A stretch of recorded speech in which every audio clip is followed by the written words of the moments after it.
Okay. Yeah, that's the camera, Toby.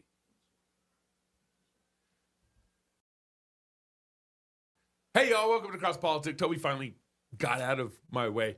We're actually going to be going live here in a minute. Toby will be there, and Knox will be here. Where's my wide camera shot? Why can't I get a wide camera shot when I'm pointing these chairs? I'm pointing there. Toby will be sitting there. Knox will be here. Anyways, we got a little bit of piece of club content we want to show you before actually Toby and Knox join me with you guys. But we also have Dusty Deevers coming on the show. He had a little video that went viral this last week talking about the worst form of taxation ever, property taxes, and what it means that the state acts like God when they own your property, or when they, tell you that you own your property, but they really own the property, because if you stop paying property taxes, what happens to you? Property tax, I guess, is kind of like a gaslighting tax too at the same time. So stick around for the show. Enjoy this little piece of club content. And don't forget to sign up to our conference next week, prodigalamerica.com. There's still seats available. You can sign up, and we'll see you in Fort Worth next week. Enjoy this piece of club content. I mean, the authority of Scripture is gone long ago. Right. Yeah. Right. I mean, we have all these. I mean, just all the women's ordination. I mean, Yeah. There were a lot of United Methodists at Erskine when I went there, because until I think 2008 or 9 or 10, it was still recognized that the MDiv from Erskine was actually recognized by the United Methodist Church still. Really? And so a lot of the United Methodists would come there. And I remember talking to them, and they said the reason they came to Erskine was because at Erskine, people believed the Bible. Like, that was how high the standard was. They would go to Emory in Atlanta. Yeah. This one gal who sat What next to about me. Asbury? Yeah, I mean, some of them would go to Asbury too. And I think it's better than Emory, but not by much. And one gal, I sat in an introductory seminary class, and she just flat out told me, she says, the first class I went to at Emory, the professor stood up and actually just said, now before we begin, I just want you all to know that I don't actually believe in God. And that was the beginning of this, and she was I went to Midwestern Baptist Theological Seminary in Kansas City for a year. Right. And my first day of class of systematic theology, under a professor who was later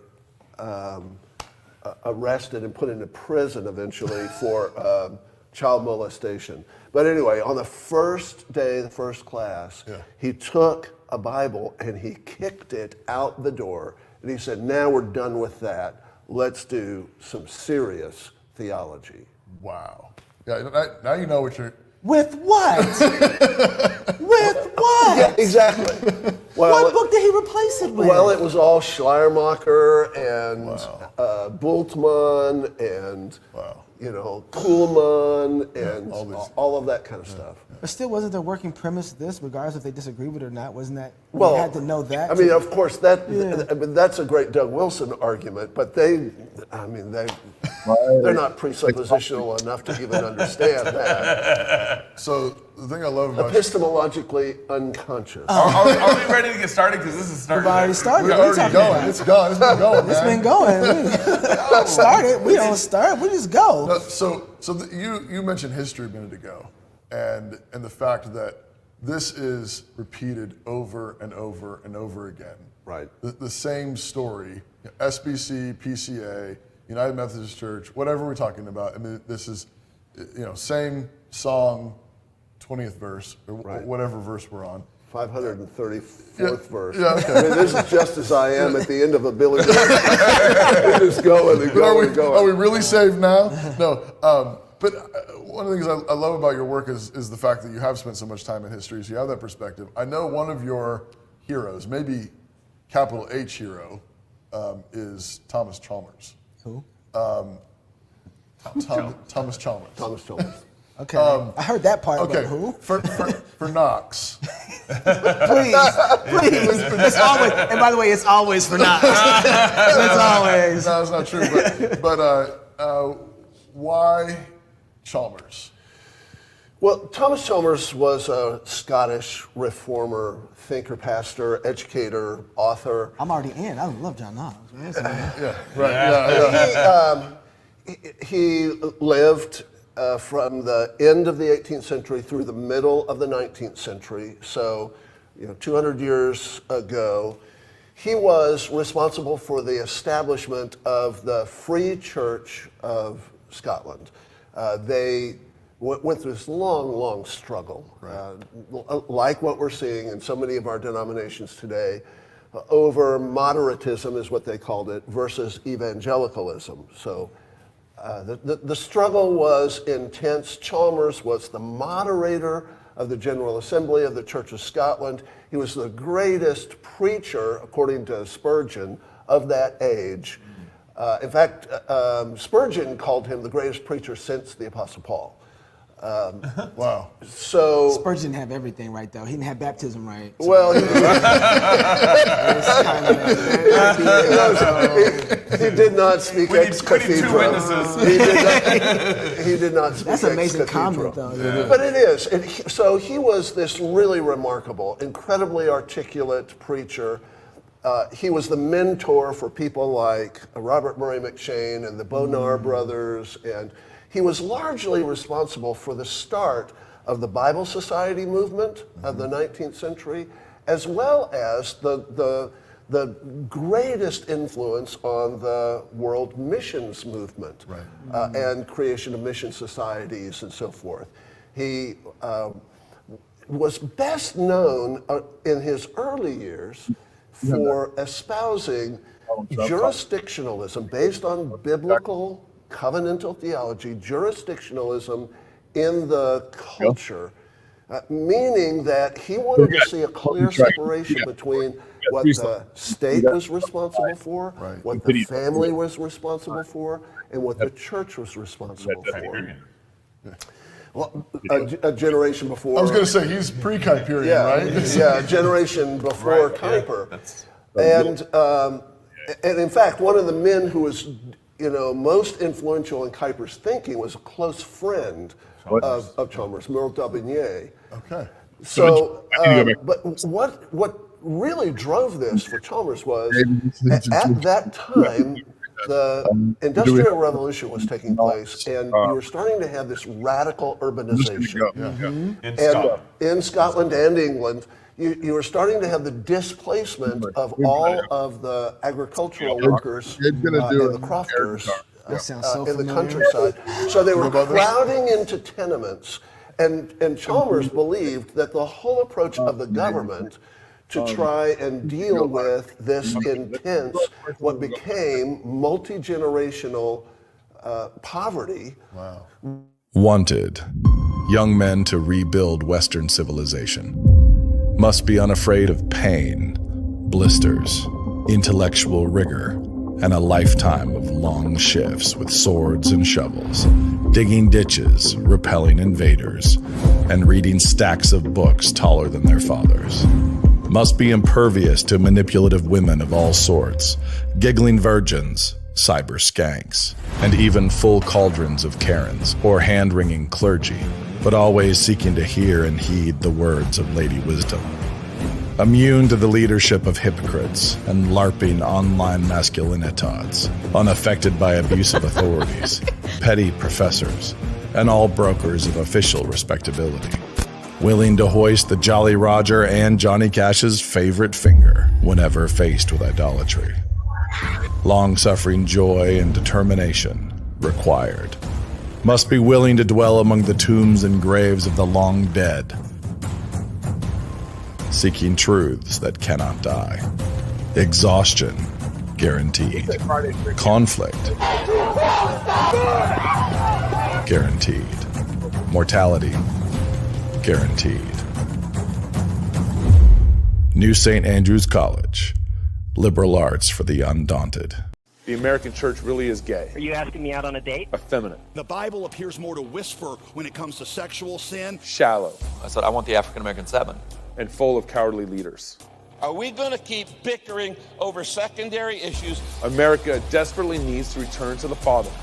Either we fall on the rock and are broken, or we fall on the ground and are crushed under that rock. To fall on top of the rock and be broken is exactly the condition in which God brings reformation and revival. So which way is it, prodigal America? Are you coming home to the Father? Join us this Reformation Day in Fort Worth, Texas, October 31st through November 2nd at Will Rogers Event Center. just days before our presidential election. And join with the thousands of us for the blessing of gathering together with God's people and celebrating God's goodness with beer and psalms. Hear from speakers such as Dr. James White, Pastor Toby Sumter, Pastor Doug Wilson, Dr. George Grant, Gabe and Knox, Steve Deace, and more. Don't forget our Business Makers Conference, Jumpy Castles for the kiddos, after parties, single events, the Pastors Luncheon, the Business Leaders Luncheon, and many more surprises coming.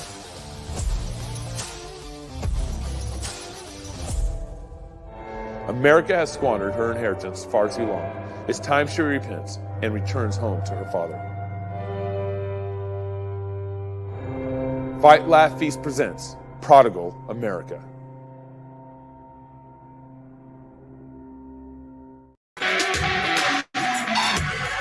Hey, y'all, welcome to Cross Politics on the Fight, Laugh, Feast Network. It's good to be with you. Knox is coming. Knox is coming. How did that music start? Yeah, I hit the button. That was magic. You didn't even see it. Didn't even see it. So We're good. just going to let that song play out, too. It's not going to turn off. Bring it down a little bit. We got Dusty Deevers coming on the show. We got Steve Deace going to be coming in the show. We're going to talk property taxes, some stuff that's actually really been probably a little nerdy for you, but I have tons of questions. A little nerdy? Over the next 40 years, one of my goals, and I told my wife this when I got involved as county commissioner a number of years ago. I said, one of my goals, regardless if I'm ever involved in politics again, is to figure out how to eliminate property taxes in Idaho. Yeah. You know, I got that's a cool goal. Lord willing, Yeah. I got 40 more years left. Yeah. You know, I'm 45, so at least I'll live till 80 or maybe 85. Well, Lord willing, 100. Okay. And then that be one of the goals of just kind of, you know, I got my spiritual goals, I got my family goals, and that's one of my political goals. Yeah. So Eliminate property taxes in Idaho. that's right. Or at least Latah County. Yeah. we'd have a massive boom in Latah County. I mean, even if the rest of the counties don't want to go with they us, do their stupid stuff or whatever. Like Latah County, we're ending property taxes. That's funny, Toby. America has strayed far from God the Father. She's fallen into a pit of sexual perversion, abortion, and a corrupt welfare state swelling with bureaucratic blood, greed, and tyranny. Join us in the fight to bring prodigal America to repentance at the Fight, Laugh, Feast conference next week. You got, oh my goodness. You got 1 week left. Oh my goodness. In 1 week. 1 week from today. Mm-hmm. We're going to be, we have the pre-business conference and then beer and psalms. And then a week from tomorrow, Friday, is the conference kickoff. We're in Fort Worth, Texas, October 31st and November 2nd. As always, good food, good beer, good psalms, even better fellowship, and very, very good speakers. And we're doing a live Cross Politics show, so you can come watch a live Cross Politics recording. Am I allowed to tell what we're doing for that live Cross Politics show? Is that Make America Repentant again. Yeah. And all our speakers, as they're able, will be on the stage with us. We're inviting all the speakers to join us and everyone that's there. So it should be a great time talking about, you know, how does America repent? Where do we repent? And a lot of the talks are, of course, centered on that. You can still get tickets at prodigalamerica.com, prodigalamerica.com. And one of the speakers, we're excited that will be there next week with us. Well, yeah, but one of them right now is Pastor Dusty Deevers. He's an Oklahoma State senator. He is pastor of Grace Reformed Baptist Church. And most importantly, it says most importantly, question mark. No, not most importantly. This is one of the things he does. He's a good friend. He's a good dude. Speaker at the Fight, Laugh, Feast conference next week. Dusty, thanks for coming on Cross Politics. Hey, I'm happy to. It's always good to join you guys. And I noticed in the preview you guys did for the Prodigal America conference, you didn't include me in it. So it's good to hear you say my name, that I'm actually still invited. You are. Tonight. That video was made, I think, before we officially extended you the invitation. I think. Or we forgot. That's my best excuse. Let's just say that's but the truth. We're making up for it now. So grateful to have you coming out. And what's your talk on next week, Dusty? We'll see. Great. Good. The title's on the website, Dusty, for you. Let me know. That sounds great. I'll send you the website. He's a pastor. I know. He's like, he's always got a talk ready. I'll write that message on the way down. Yeah, I'm ready to go. Right. So Dusty, you were actually on the floor of your legislature. When was this video? I didn't find out actually. Not too long ago. Talking about the property taxes tyranny and how of the state of- can be of God. taxation, and we grabbed this clip. We're gonna play it, but when was this clip, Dusty? It was probably during May, actually at the end of session, whenever we were arguing about passing a grocery tax. And I told them, I came to decrease the taxation burden on our people, but really I'm more in favor of ridding ourselves of unjust forms of taxation rather than the voluntary forms like a grocery tax, but whatever. Yeah. So we're going to play this real quick, and then we'd like to talk to you a little bit about the trouble we're in, the tyranny we're in, and then how to get out. So this is Dusty on the floor of the Oklahoma legislature back in May. But as the Constitution of our nation and Oklahoma affirm, our rights to life and property are God-given, and when the state forces people to pay a compulsory tax on their income and come and get them if they don't, the people are therefore slaves to that state. So in the income tax and the property tax, the state is claiming ownership over the first fruits of people's work and their property, meaning that before people support their own life and the life of their family, they must make their forced contribution to the state. Again, taxing people's work is making their work and their wages accountable and subject first to the state, thus making them wards or in custody of the state. This is very different than the historic head tax. If the state can punish you for giving the first fruits of your labors, then you, by consequence, have an inherently dependent relationship with the state. Yeah. And man is not a dependent of the state. The state is not God. Man was not created by the state. Man is not sustained by the state. Man does not have his salvation from the state. Scriptures show that God gives man, not government, stewardship over his life and property. God grants people the right to property that's private and private ownership, which includes a man's fruit of his labors and income. Therefore, no institution or person shall violate this right over against an innocent person. And property and assets and income belong first to individuals, not to the society or the government. Mm-hmm. So, man, you're in a conservative state. How was that received? Where's the organ? I want to play the organ for him. real. Knox, hopefully, how was it received? It was received with not much fanfare. Unfortunately, there was very little conversation about it, and we just moved on. Actually, there's some conservative folks in our Republican senatorial body, but I think these conversations need to be front and center. And I was glad to see Trump actually talking about banning or repealing a federal income tax today, and putting it on the table. And I think that it was due to my video yesterday. His team saw it and they decided, yes, that's what we want to do. And we influenced his team. That's our talking point. That's it. I love it.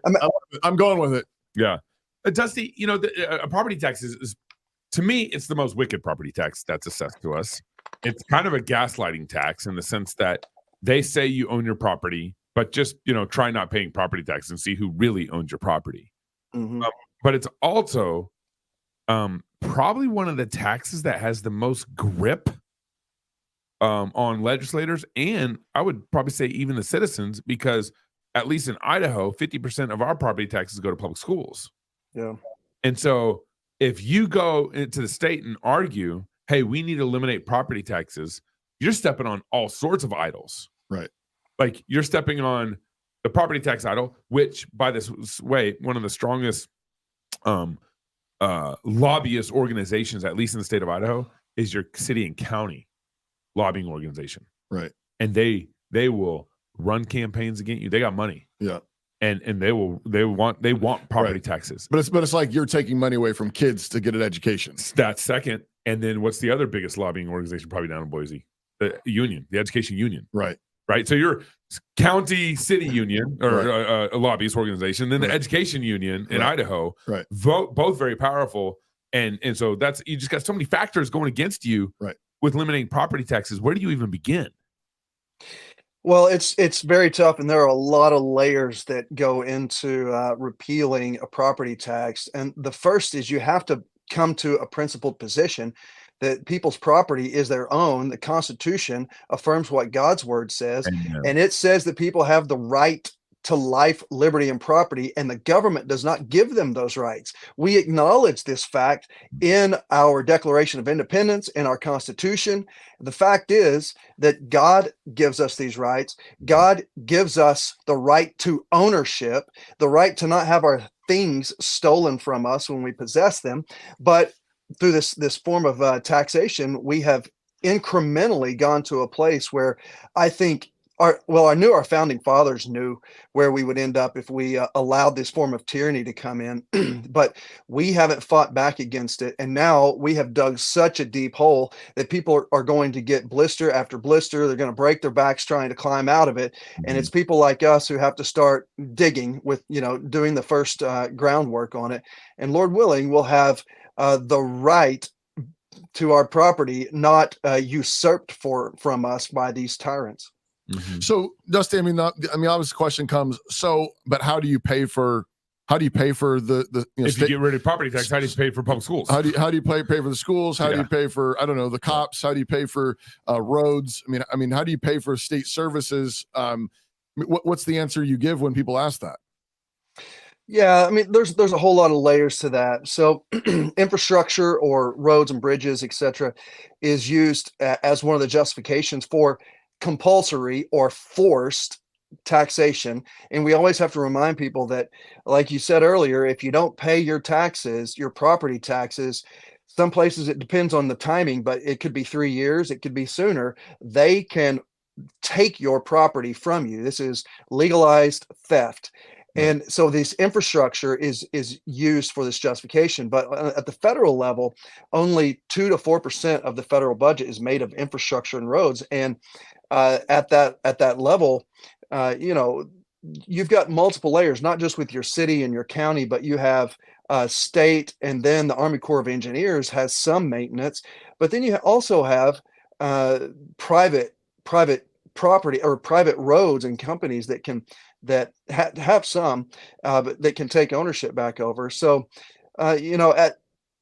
for years and years before, especially 1943, in the current tax law, we had private ownership of most of these, and for the things that people really wanted that were essential services, we would pay for. We would decide on our own that that's a good use of our money.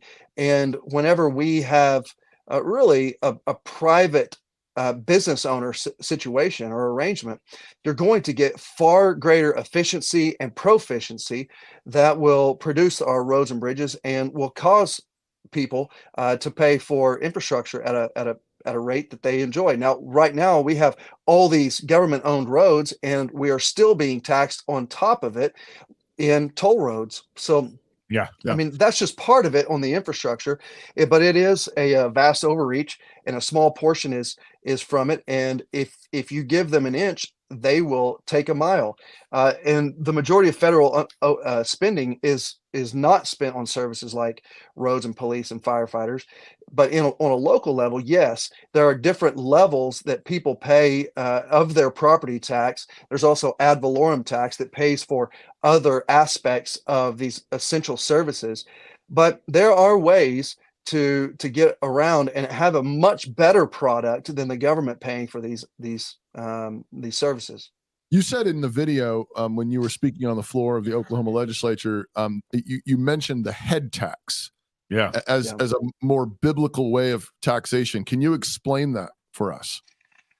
Well, a head tax would be essentially, in just a very simple version, if you live in a certain place and you like living there, it's worth paying a fee to live there. It's not tied to your property, your ownership. It's not tied to your income. It's tied to you voluntarily choosing to live in a particular place and knowing that there's a cost to living there. There's a cost of doing business. There's a cost of living in that area that could help pay for whatever essential services the people in that particular municipality or county choose to pay for through a collective, through a fund. Now, some of those they'll pay through private, but there are guys who have written extensively on a biblical model of the head tax. So not quite a flat tax. Not a flat tax, but it's just like this municipality just determines, hey, it costs $500 a year to live here, or something like that. So, and then again, compare that back to a property tax that has this inherent threat of theft. Yeah. If you don't pay this fee, the government will steal your property from you. The government will take your. I tell my civic students, every year when we talk about this, is like that means that we are all renters, basically. Yep. Because even if you've paid off your mortgage, you've paid off your property, you're still paying those taxes, and this hits particularly the those who are on fixed incomes, the elderly and the disabled. Maybe you think about people like somebody that saved up and so on, and then left an inheritance to their widow after they're gone.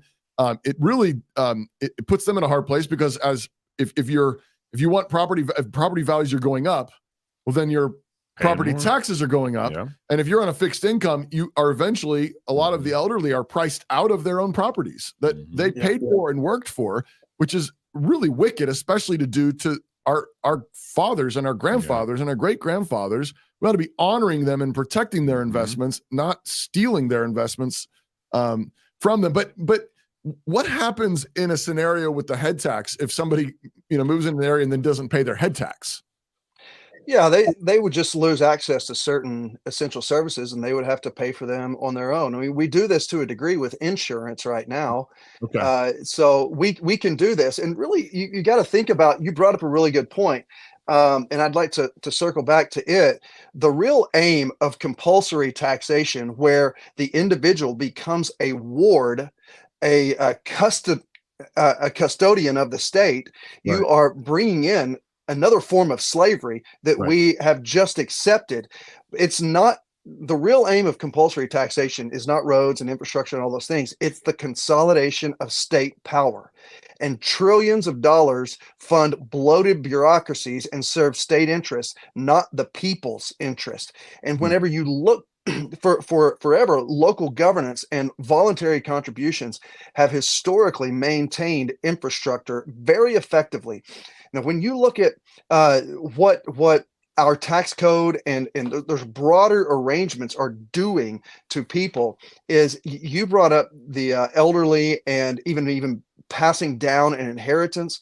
The reality is we are putting people in a situation where you will have to, if you don't have a sizable income to pay the property taxes or to pay the capital gains taxes or pay the death tax or the inheritance tax, depending on your state, you will lose your property, and your heritage largely goes with that property. There's so many memories, there's so much time spent, there's so much value in assets and buildings and things that are going on in that property, and an inherent and deep tie to our history and to our heritage, that we will lose those over and over. And who gets that property at the end of it?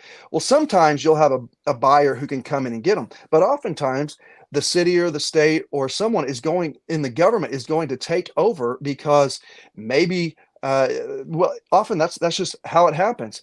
So Or you end up really, yeah. Or you end up with like big corporations or things like that too, where it's like, and I don't think people understand too, where this is one of the ways that as families allowed this to happen, as citizens allowed this to happen, what we were doing was we were abdicating the rightful power and authority of the family. The property, private property, the right to your own income, your work, and then the ability to pass that inheritance and that wealth down that God has granted you to your children and your children's children, was one of the ways that families were actually enabled over generations to become actually quite wealthy and successful and powerful.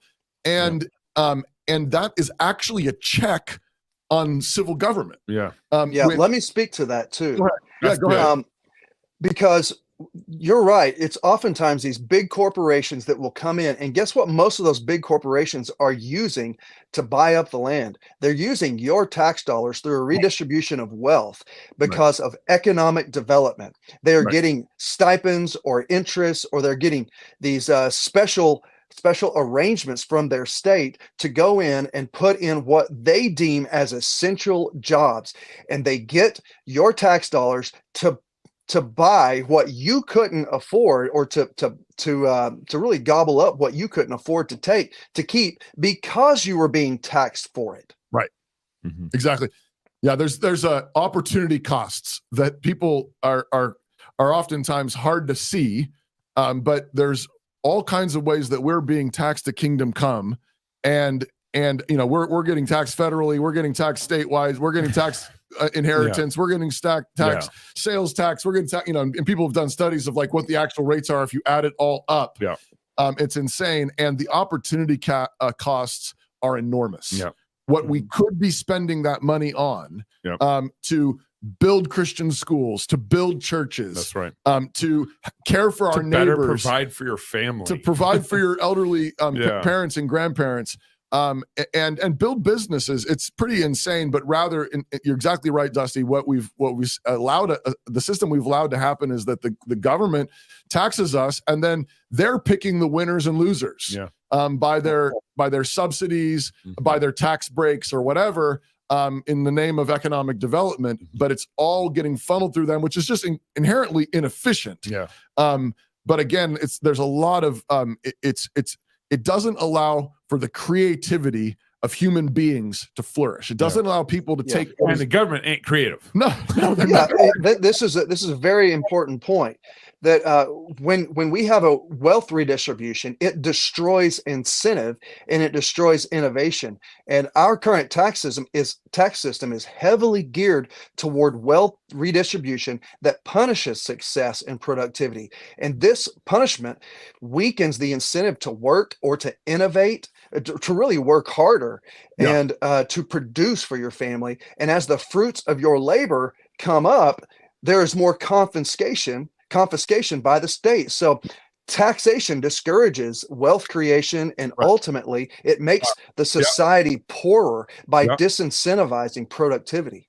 Why would I work harder? Why would I work harder if I'm going to get taxed more? Well, and think, you got to read an ad here after this, but think if I decided I could, because I have the skills to do this. I worked in construction for a good portion of my early years. I could remodel my house, build out my second floor. I get this old farmhouse. I can build out, but then it would be now worth like whatever. I'm on 10 acres outside of town. Our housing market's here stupid anyways. But then my house is now worth more. And then they tax me more. And I can't afford that consistent ongoing tax. Right. I know. It's insane. It's absolutely insane. Page 50 is a distinctly Christian marketing company striving to help Christian-owned businesses grow and succeed in our digital age. They don't want to just make a paycheck. They want to change the world. And that means building it alongside you. The mission is bigger than just Sunday. Page 50 wants to help Christians recapture the work week, economic and political influence, and the public square. Page 50 doesn't work with just anybody, but if you're a believer, they want to work with you. So visit page50.com, spell it out, pagefifty.com, and see what they can do for you. That's page50.com. And they'll be at Prodigal America, so make sure you get a chance Check to out their buy their booth. booth and all that stuff. We got also Steve Deace on the show. I don't have the music because Knox not here, but our bad man Steve Deace coming on the show. Actually, we'll bring him in right now. Steve, I know I'm going to ask you those questions. I'm going to get to the presidential election, kind of your vibe on what's going on, how you understand the polls and read all that. But first, if you've caught a little bit of our conversation with Dusty Deevers, this show we are actually going to bring on a friend of the show, JD Prescott, who's in Indiana, and he's working on trying to eliminate property taxes in Indiana. So that was the kind of the original nature of the show, Steve. And then Dusty Deevers had a video kind of go viral back in May about talking about kind of God. No, they shared it yesterday, and then Trump's team found it. There we go. And you might have seen the New York Times headline today, and maybe Trump's thinking about eliminating income taxes. And he's been talking about, anyways. So I've never had this conversation before, but I'd love to ask you, to me, property tax is one of the most wicked taxes been assessed upon us. I would love in my lifetime here in Idaho, one of my goals, I've told my wife about 4 or 5 years ago, I was like, I would love in my lifetime in the next 40 years, eliminate property taxes in Idaho, because it means you don't really own your property. So what are your big conversation, bringing you on a big question, but what are your initial thoughts on all that? I think in general, the purpose of taxation is enslavement as a general rule, that all progressive schemes have inherent to their ideology two successive and congruent missives, which is power and control. Mm-hmm. Everything that a progressive ideology seeks involves will to power, with the purpose of having control. So just look at the current housing market, for example. Our housing values are skyrocketing, which is great. On the other hand, if you can't find anybody that would buy your home and then you can't afford the next home you want to go to, they're just numbers on a page. And so that's another form of a lockdown, basically. I mean, you can't move. I mean, even if you want to, there's nowhere to go. I live in a suburb here in Des Moines where if a house for the most of the 18 years I lived here in this neighborhood, if a house was for sale for more than 30 days, you assumed it had black mold because it just did not last. All right. Yeah. And now we have houses that are on sale here. If even when we rarely do 4, 6, 9 months, if not longer. Wow. And so everything that is inherent to the progressive worldview, whether we're talking any form of taxation, anything they do constructive with it is basically a fig leaf. It's a loincloth to cover what the ultimate missive is of any progressive scheme, which is power and control.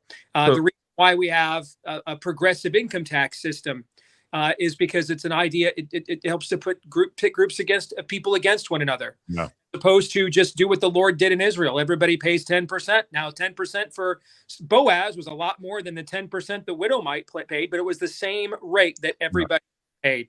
Everybody was accountable to the same standard. That standard might be applied differently to an individual person based on their individual station, but the standard remained the same. When you're dealing with schemes where power and control is the standard, standards therefore must be malleable and changeable in order to please the fickle mob known as the state. And so that's really what's inherent to all the various policies that you know. I'm so looking forward to Steve being in Fort Worth next week with us at the Fight Laugh Feast conference. It's been too long since we've hung out, Steve. I think in South Dakota was when last time. Yeah, I know. In person, you guys gave me really bad COVID too, but I'll forgive that. Yeah. I don't know. Getting out of your system. That. So many of you guys don't know one of Steve's kind of behind the scenes lives or secret lives, I guess if you want to call it that. Is Steve has done a lot of political I am. He's done a lot of political consulting for like Cruz and other campaigns, stuff like that. Yeah. And so Steve, whenever I've had like strategic conversations with you, I always find your thoughts very interesting. So if you were to like advise, let's say I got this ball rolling in a bigger way, and I got kind of maybe more of a coalition to eliminate property taxes in the state of Idaho, how would you advise us? Because it really is a pickle of a problem, because 50% of our property taxes go to public education, which is another idol. And then the biggest lobby organizations, the most powerful lobby organizations, are the city and county lobbyists in Idaho, and then you have the education union, teachers union in Idaho. That's obviously would just pull their hair out. So how would you like advise a state, to like, do a good job creating the narrative and, not stoking fear, all that stuff? How would you advise me? I would have my alternative to that scheme already set up and determined. Is what I would do. I would not let them have an open shot at me.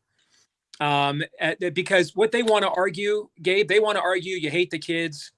They don't want to argue the merit of their own policy. Okay. And so they want to argue demagoguery rather than the merit of their own ideology. So I would have an alternative scheme or system to fund these things, to call the bluff. Much of what happens in politics, and Dusty probably has learned this in his time, and even in a very red state legislature like Oklahoma, much of politics is false objections and or there's the right reason politicians do things, and then there's the real reason that they do them. Never forget that. And a lot of times you've got to flesh out the false objection to get to the real reason, right? It's a little bit, well, nowadays they might, but for you, typically heretical churches don't put on their website, we're taking you to hell, we're heretics. They typically put there. Now you see the picture of the two lesbian ministers and their cats on the site, but they don't tell you we speak with forked tongue, right? And you'll read their beliefs and it looks like the Westminster Confession on their website. That's, you got to dig a little further, push back a little bit more before the right reason of what they're really doing, comes out. And the same thing works in the political system. They want to argue anything other than the merit of your point. And so you've got to answer that objection up front. What is the alternative? So like Trump today saying, okay, we're eliminating income taxes. What are you going to exchange it with? Well, tariffs is kind of a user fee, basically. All right. So you have to have an alternative system in place to avoid getting demagogued. Do you think that Trump's suggestion about potentially eliminating income tax and replacing it with tariffs, is there any reality to that at all? With the current makeup of the Republican Party, no way. I think that I've said for years, Toby, the Republican Party is not a big tent; it's a big tarp.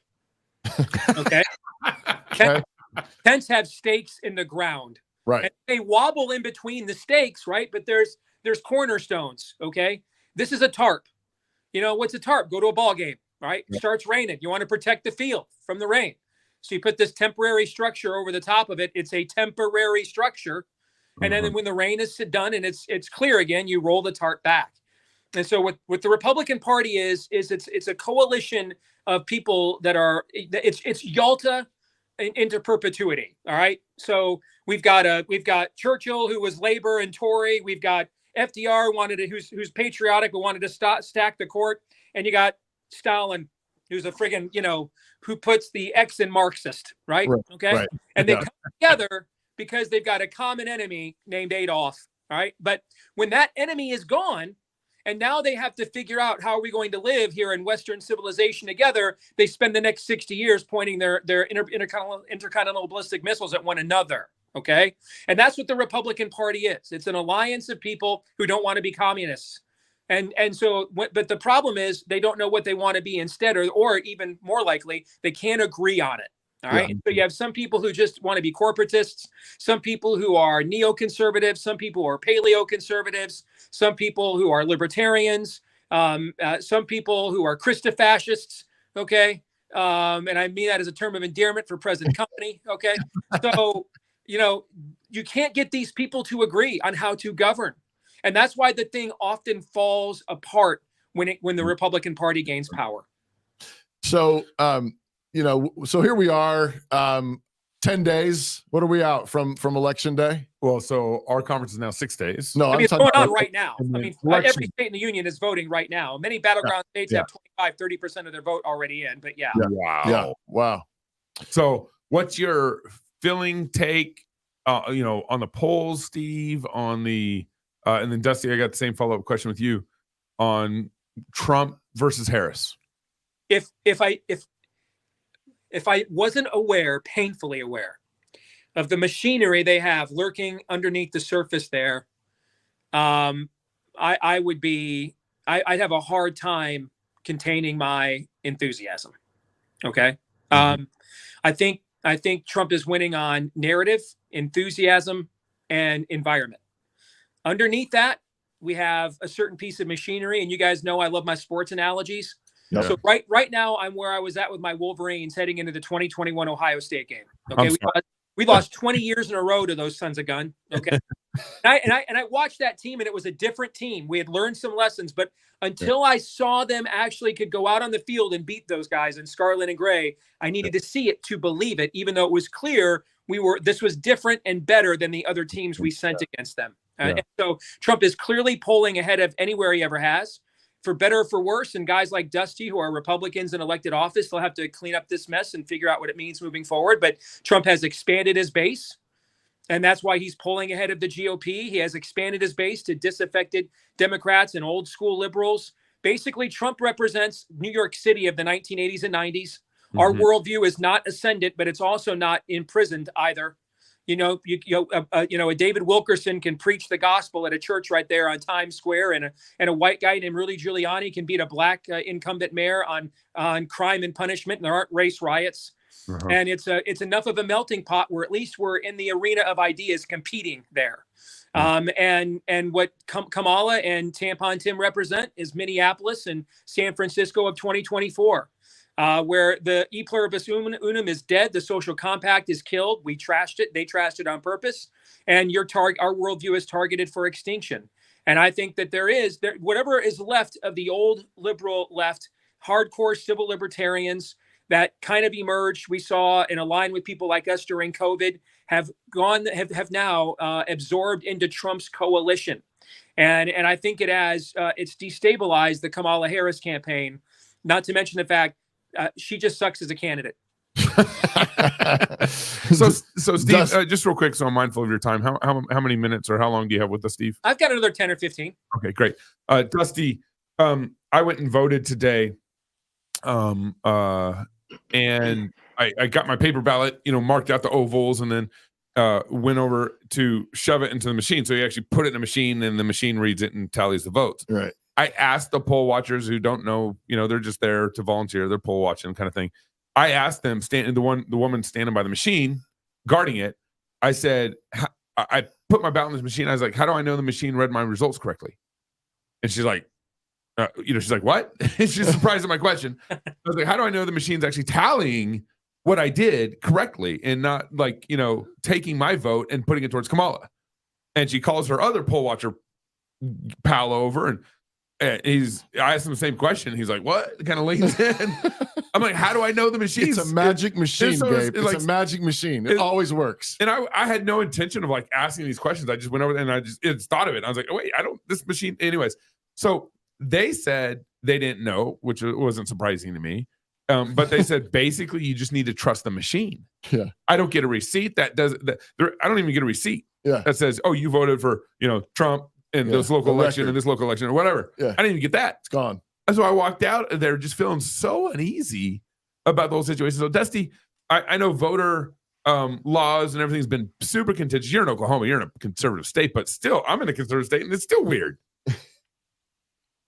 Well, listen, Gabe, you should have known the answers to those things before you went to vote today. I should have. Yes. They have no idea. Listen, this is important. The reason why we don't have greater voter integrity is because God-fearing people don't know the answers to those questions. They don't know anything hardly at all about the election integrity in their state. They don't know their local pollsters, and they don't know their election overseers. They don't know all that. And there's very few that know. But on the left side, they have a well-oiled machine, and they will deploy it like we're deploying Patriot missiles in Ukraine right now. They know how to use the system, and they will tear us down. They don't sleep, but Christians have taken a back seat for so long.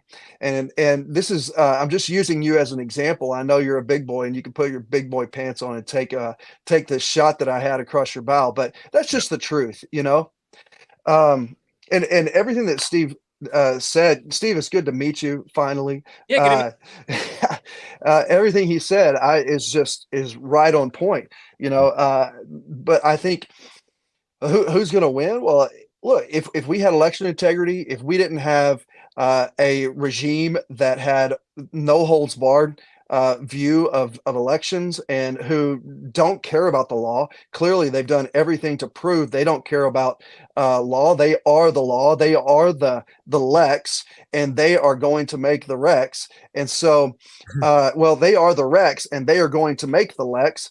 And we have so shirked a form of constitutionality with this regime in place that we can't even know for sure, much less election integrity. We can't even know for sure that Trump's going to make it to to November 5th. And who knows about Kamala? We would think that they would, but they've already tried to assassinate him at least twice. And I just don't foresee that would be outside of the range, much less if he did win, getting to January 20th. So, but Steve, I'm with you. I tweeted out a couple weeks ago, I said I think Trump wins in a landslide. It just seems like that, and it seems like every day you find another rapper or football player who never would have voted for Trump now voting for Trump. Even like some of the odd situations or what would be considered odd in this world. But if the election's close, Gabe, that there is an angle to this election that I do think is fascinating, and I have panned most of my career. We in conservative media we like to tell people things that aren't true as well. But albeit it's for a different motivation most of the time. I mean, they lie to their base in order to manipulate them for will to power schemes. We do it to pet our base, to comfort them, and we have an entire generation of white boomers who have been smeared falsely as racists, and they're so tired of hearing it that we will just generate content on the right. A lot of times stuff that just it's easily debunked and untrue. That essentially there's always, all my life there's been a narrative the brothers be flipping every election cycle. All right, so that the average age of a Fox News viewer is 69 years old. Yes, those poor people have been called racist their entire lives, and they're tired of it. Right, they want absolution. All right, and so we have lied to ourselves about this for cycle after cycle, but this might be the first time that we'd see at least some movement here.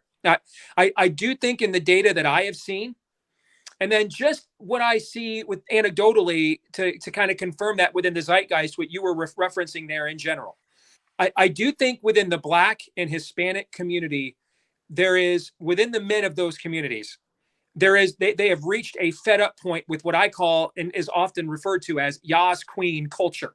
Okay. Which is the urban version of when, white people like us say, when mom ain't happy, nobody's happy. It's the urban version of this. Right. Yeah.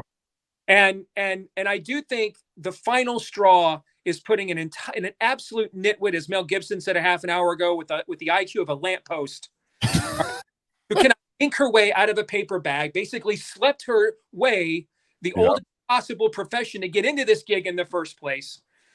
Then she's married to a white guy, and a very effeminate one who likes to slap women around.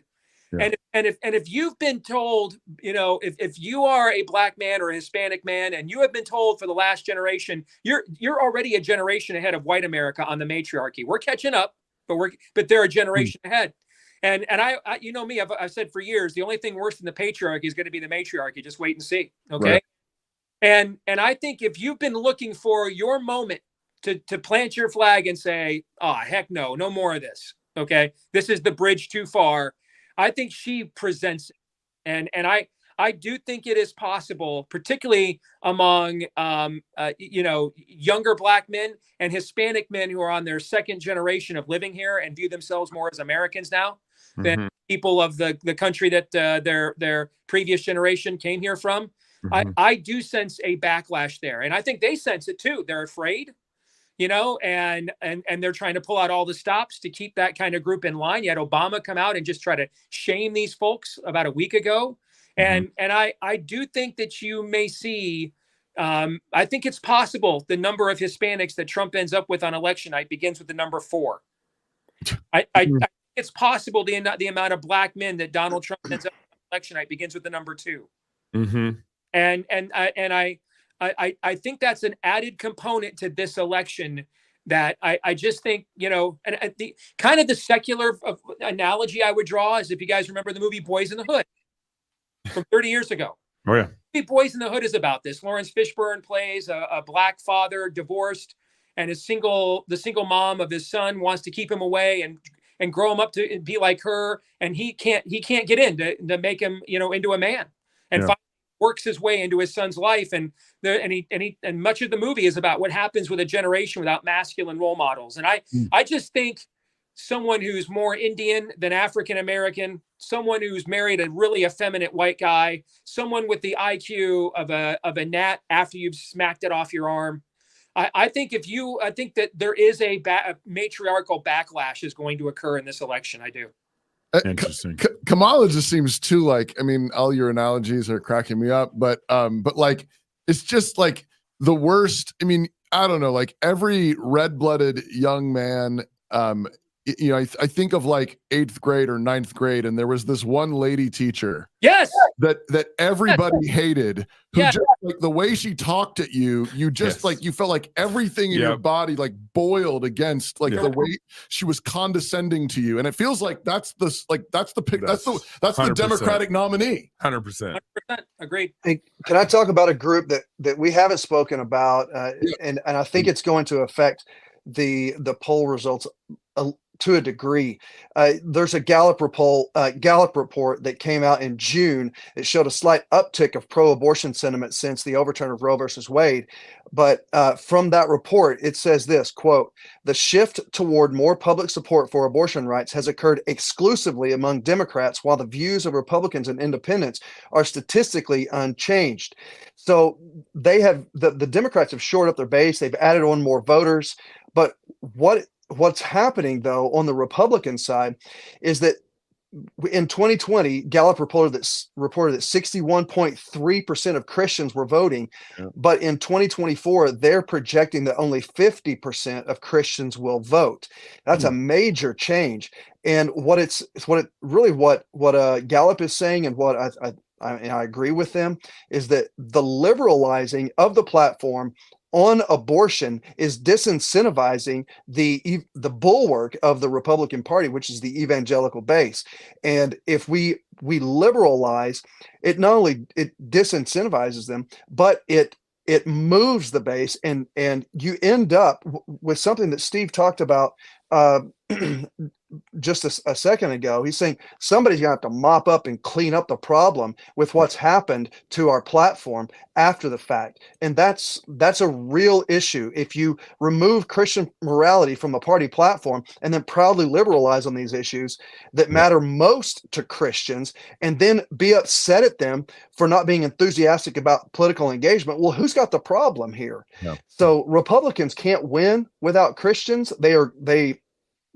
Donald Trump might here, but they need to start acting like Christians really are the bulwark, and Christians are going to have to fight in such a way where they prove that they are the bulwark. Yeah. Dusty just said, please go. I address that really quick? Yes. I think Dusty is exactly right, but I don't know that it will manifest itself as much of a problem in this election, although it will be a major one moving forward. And here's why. You have a unique situation here where the guy that liberalized the party was president before. Yeah. And even though he wasn't where the four guys doing this conversation would be, he was also the most sincerely friendliest to us of any Republican that had been in the White House, at least since the 80s, if not ever. Right. And so there's this conflict between, well, when he was in office, he did mostly right by us. On the other hand, his rhetoric is the worst we've ever seen from a Republican standard bearer in the history of the party at the same time. So his record is one of the best we've ever seen. His rhetoric's one of the worst.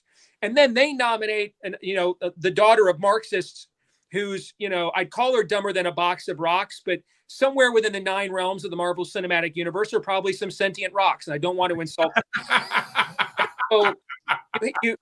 So I think in this election, he's going to mostly get a pass, because he's still going to get a huge turnout, and he's going to compensate for some of the people that he lost with some of the people I just talked about. But moving forward in the long run, this is absolutely going to have to be adjudicated, and it's not going to be an easy adjudication. My guess is, if we're lucky enough to have a country in the 2028 cycle still, this will be something that'll be heavily debated, say in a J.D. Vance, Ron DeSantis primary, hypothetically speaking, where Ron is going to probably represent kind of the old school of what the GOP platform should be. And JD, who has been good as a vote on our issues as a senator, and is maybe going to represent more of the nuanced view of where Trump and MAGA wants to take us. Or he could decide that, he was a pretty committed social conservative, as a young man. Maybe he'll decide to go back to that. We don't know. But the coalition is being somewhat redrawn here now. And some of this will have to be adjudicated moving forward. I think that as the pro-life group and community, the pre-Roe pro-life paradigm, you're watching it die right now. All that it can do now is hold a march in January. All of its political clout is evaporating right in front of us right now, right? And so What will be debated is what's going to replace it moving forward. So, Dusty, you mentioned that the Democrats are adding more votes to their party, but also, as I've seen the numbers, Florida has registered more Republicans under Ron DeSantis.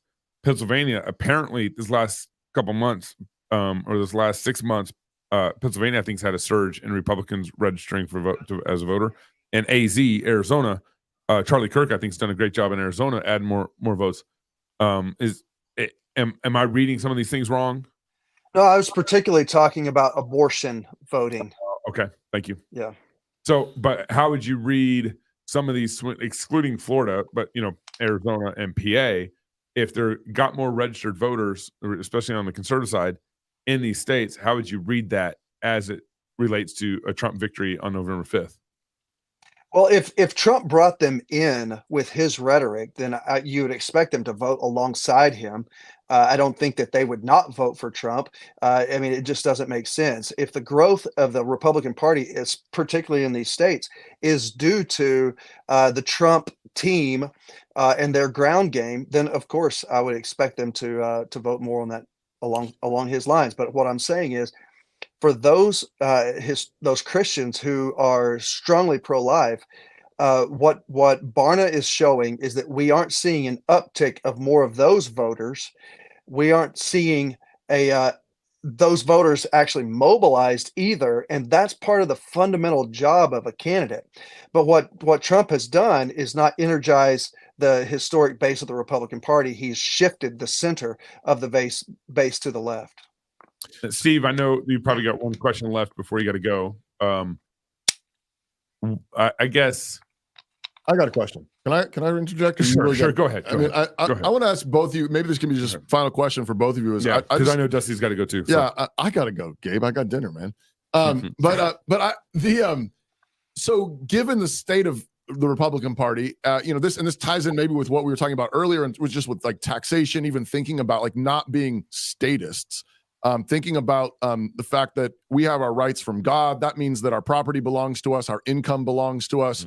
That we are not to be beholden to the state. We're not to be slaves of the state.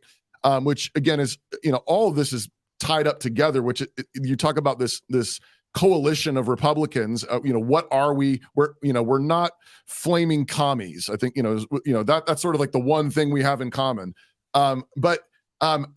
What from each of you? I'd like to hear how do we, and I'm talking about we, like the four of us, those of you that hold our views, how do we argue for, how do we push the needle somewhat in the direction of can we please begin working towards an old school biblical Christian conservatism?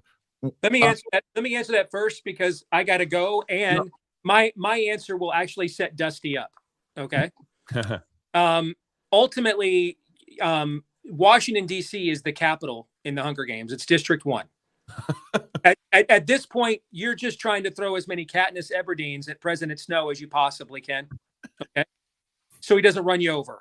Okay. The real affirmative battle of where the paradigm will shift is where Dusty is at. Yeah. And it's not just the chamber he's in, but the state he's in. We have to start by making red states every bit. And I mean, not states recently red like my Iowa, states historically red like Dusty's Oklahoma, your Idaho. Yeah. We have to make those states every bit as red as California and Illinois and New York are blue. That's right. And in January of 2017, when Trump won the first time, when he took the oath of office, there were the fewest elected Democrats nationwide in America since before the Great Depression. We all laughed at their videos of their wailing and gnashing of teeth. But let me tell you what the city council in San Francisco did the morning Trump was inaugurated. They didn't get up and they said, oh, snap. Republicans have total control in Washington. I guess we'll stop doing free needles for drug addicted trans homeless people and hotel rooms in San Francisco. I guess we won't have a poop map in San Francisco anymore. Trump won. They didn't do that. Okay. The homeless people pooped on the street even more than they were before. And they put even more trans homeless people in free hotel rooms. They put them in nicer hotel rooms with bigger needles to shoot up with. They just San Francisco'd on. Right. They just carried on with their belief. They owned all the machinery, all the local infrastructure, and they almost insulated themselves, almost, you can't do it entirely, but almost completely from Washington, D.C. And this is what our red states have to do. That is where we have a chance to do paradigm shifting politics. At this point, Washington, D.C. we are literally trying to stop that rot gut from getting into the water table and infesting us all. And where we can really turn things around are in chambers like where Dusty is, and with guys doing what people like, some of the stuff that Dusty is trying to do. Steve, look forward to seeing you next week. You and your wife next week at Fight Laugh Feast We'll see you soon, Fort man. Worth. Right, God bless. Take care. Thanks, Steve. Yeah. Dusty, final thoughts, man. Yeah, I mean, Steve is exactly right. And the fight should have always been at the states level. Our founding fathers knew this. They set it up to be a states' rights issue, and states should have the power to do so. And what you're seeing is the left knows that that is where the fight is, and they are doing everything they can to purplize red states. They are doing ballot initiatives in these states that they're bringing up, like in Florida and in Missouri and in these other states. They are working on ballot initiatives because they will bring big money in. They'll go to these big cities. They'll get the petitions signed that will bring a change in the Constitution. They're doing this through immigration.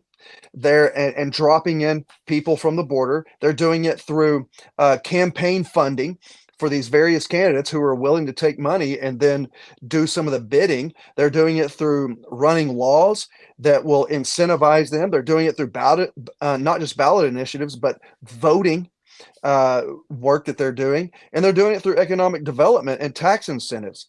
They're moving us away from free markets more and more to greater and greater wealth redistribution, and they are purpleizing our red states. So yes, the fight is at the state level, and it's at the grassroots level where we are having to raise up Christian men with strong backbones who will stand up and say exactly what we've said for all these years and been quiet about. We have to have pastors who are pounding the pulpit with the word of God and teaching that Christ is Lord and all government is a servant of the people, and it only has power as God has delegated the power. And Thomas Jefferson even talked about this. He says all power is inherent in the people, and the people have a right and a duty to be armed, but this right assumes that people will wield it with responsibility and virtue and truth, and not in a Stockholm syndrome type of an arrangement where they fall in love with their government overseers. And James Madison in Federalist 48 talks about the Constitution as a parchment barrier. That means that the written laws can only restrain government power to the degree that the people's morality will allow it. So we have a states' rights fight that is coming, and I think that it's probably at its tip on abortion, but it could be on any number of issues, just depending on who becomes a president. Dusty, appreciate you, man, and look forward to seeing you next week as well. Yes, sir. Thank you, guys. Hey, if you're single, get married, go have kids. If you have kids, you got to baptize them. Sorry, Dusty. Sorry. Get them out. Get them off the screen. You got to see. Okay. Until next week, love God with your whole heart, soul, mind, and strength. Love your neighbor yourself. Go fight, laugh, and feast. This is Cross Politics. Legacy media is falling apart, and as it crumbles, a void is opening, a void that we intend to fill. The big legacy news networks currently average just 1.2 million viewers a weeknight, and those numbers are only going to get lower. Legacy media is dying, and the younger generation has moved on. Legacy media panders. Legacy media lies. Legacy media does not know what the truth is, and they don't care about it. Legacy media is a dumpster fire. This is why we few in our wild imaginations have started the Fight Laugh Feast Network. Our goal is to take down the legacy media giant of the last 50 years with our 5 stones. We started in 2016 with our flagship show, Cross Politics. Since those small beginnings, we now air on DirecTV. Our broader podcast network now gets over 4 million downloads a year. And our Fight Laugh Feast pub, which includes TV shows like This America, The Rowdy Christian's Guide, Pastors in Politics, and As the Lord Pleases, with your support, many more to come. Our goal is to become the flagship new media 2.0 network over the next 50 years and take over nightly news, sports, sitcoms, hunting shows, and more. all conveniently stored for you in our Fight, Laugh, Feast pub. We're already reaching the next generation through our podcast shows on YouTube, X, and our pub, while also tapping into legacy media audiences by airing our shows on TV through DirecTV and Xfinity. We have made a lot of progress with some duct tape and a good bit of intuition and a lot of sweat. And now we need your support more than ever. The TV networks have had such a negative impact on our households, and we're trying, by the grace of God, to put a stop to that. We have the opportunity. We just need the army. Now more than ever, we need you to join our pub to help us reach our goal of 1 million pub supporters in the next 5 years. There's no way around it. Competing with Fox and the Alphabet networks without money is virtually impossible. It's cheap for you to join. And when you do, you're combining your small monthly support with a growing army of like-minded Christians. We have thousands, we need millions. So if you want more of the Alphabet network's misinformation and lies, don't join. But if you want to give us a mere 5 stones, then please join the pub, and together we will take a swing at the head of big media, all the while fighting, laughing, and feasting to the glory of God.